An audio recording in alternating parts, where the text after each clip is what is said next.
Welcome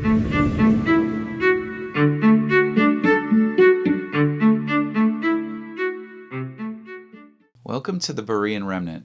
Today we're going to be talking about Constitution Day and debunking 5 common myths related to the Constitution that a lot of people in society believe. So as a way to celebrate Constitution Day, let's be a little more informed about what the Constitution actually says. So we'll look at these in detail in a second, but let me tell you what the 5 myths are. The first myth is that the Founding Fathers and the Constitution thought that slaves were only 3/5 of a person. The second myth was that the First Amendment teaches that there's a separation of church and state. The third myth teaches that and a lot of people believe that the Second Amendment only applies to the military, that it doesn't apply to normal people. The fourth myth is that unless the right is explicitly mentioned in the Constitution, then it actually isn't a right. And the fifth myth is that most of the Founding Fathers are deists. So those are the ones that we're going to be looking at, each in turn. So let's look at the first myth. The first myth was that the Founding Fathers thought, and that the Constitution teaches, that the slaves were only considered as 3/5 of a person.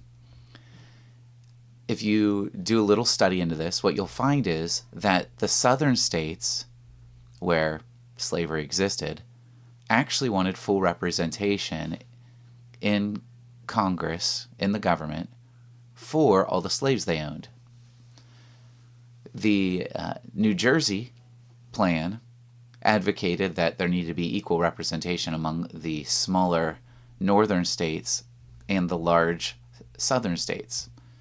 So they wanted equal representation. The southern states, they advocated what was called the Virginia plan, meaning they wanted equal representation in the Virginia plan. So if they had 100,000 slaves, they wanted more representatives in the Congress and the government. What they came up with, the Founding Fathers, was called the Connecticut Compromise. And what they proposed is that there be a bicameral legislature, which just basically means there was 2 houses. There was a Senate and a House of Representatives. And the Senate would have equal representation, so both the small northern states and the large southern states would each have 2 senators. And then they would also have a House of Representatives that would represent the population of those states. So you would actually have more from larger states, more representatives in Congress. Now, what to do about all these slaves that would represent the southern states? The northerners didn't want them. The northerners, where there wasn't slavery in America, didn't want them represented. The southerners wanted their full representation.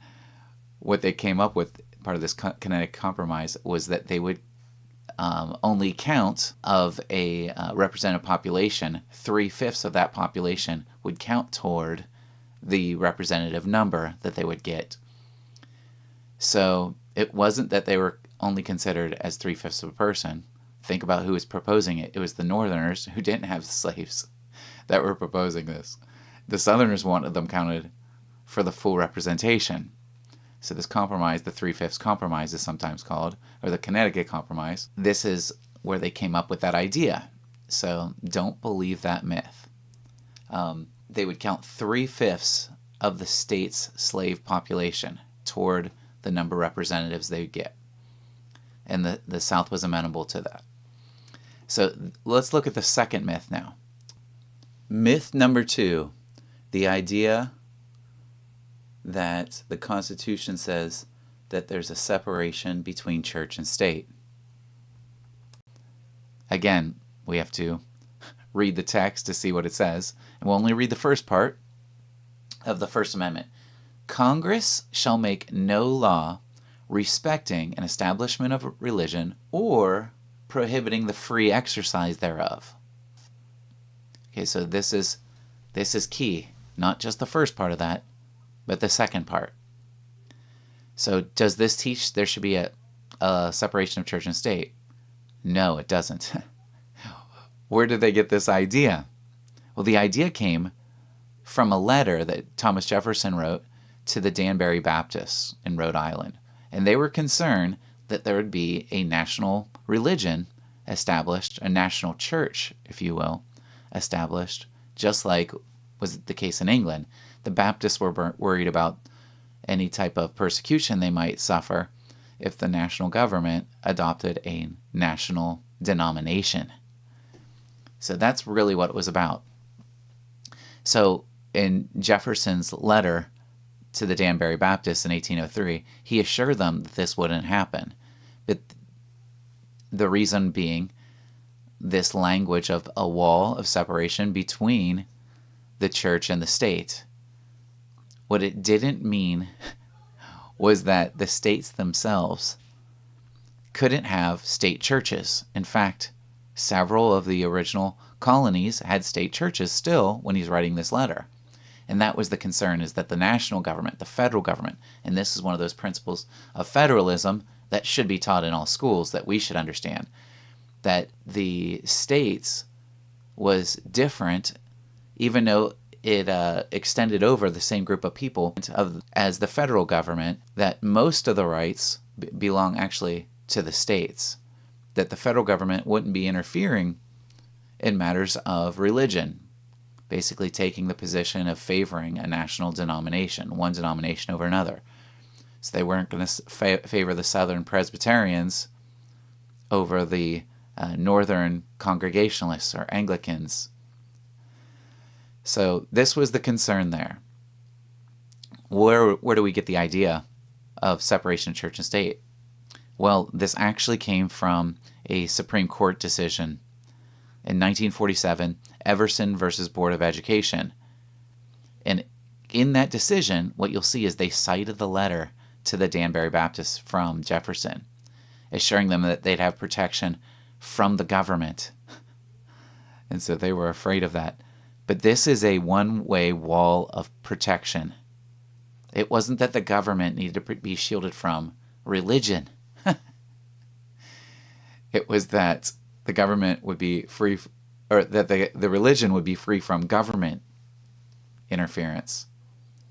Not that the government needed to protect itself from any religious interference. So if you look at that text, that's where you find it. And so this was pretty much fabricated there. You'll find a lot of evidence showing that the government actually supported religious outreach. They supported evangelists. They built churches. The federal government sent money to different missionaries to build churches among different people groups, especially among the Indians, as they were expanding westward. So it's completely foreign to their idea that religion and religious influences and morality that would be taught by different religious denominations would never influence the government. Myth number 3. This was the idea that the Second Amendment was only for the military. And if you look at what the Second Amendment says, let's read it here. A well-regulated militia being necessary to the security of a free state, the right of the people to keep and bear arms shall not be infringed. Does this indicate that only the military? Well, it depends what you mean by the word militia. A well-regulated militia. Who were the militia? Well, if you look in the writings of the Founding Fathers, you'll find it's pretty clearly articulated. George Mason writes this: what is the militia? Well, it's the whole people. To disarm the people is the best and most effectual way to enslave them. And so they recognized that the entire community made up the militia. What about the next myth? That just because something isn't mentioned explicitly in the Constitution, that meant you didn't have a right to it. So this idea is, unless it's mentioned explicitly, you have no right to it. Well, there were a couple of amendments to the Constitution which blow this idea up too. So the 9th and 10th Amendment. Let's look at those texts. With the 9th Amendment, the enumeration in the Constitution of certain rights shall not be construed to deny or disparage others retained by the people. In other words, there's a lot of things that people were allowed to do that aren't listed here. That's what the Ninth Amendment says. What about the 10th? The powers not delegated to the United States by the Constitution. The United States there is just a reference to the federal government. Nor prohibited by it to the states are reserved to the states, respectively, or to the people. So there's a lot of states' rights that aren't necessarily enumerated in this Constitution that are reserved to the states. What about the last claim, that the Founding Fathers were all deists? Well, thank God we have historical records. In these records, you can find the 55 delegates of the constitutional delegation and the signers of that agreeing to the terms listed therein. Were they all deists? Dr. M.E. Bradford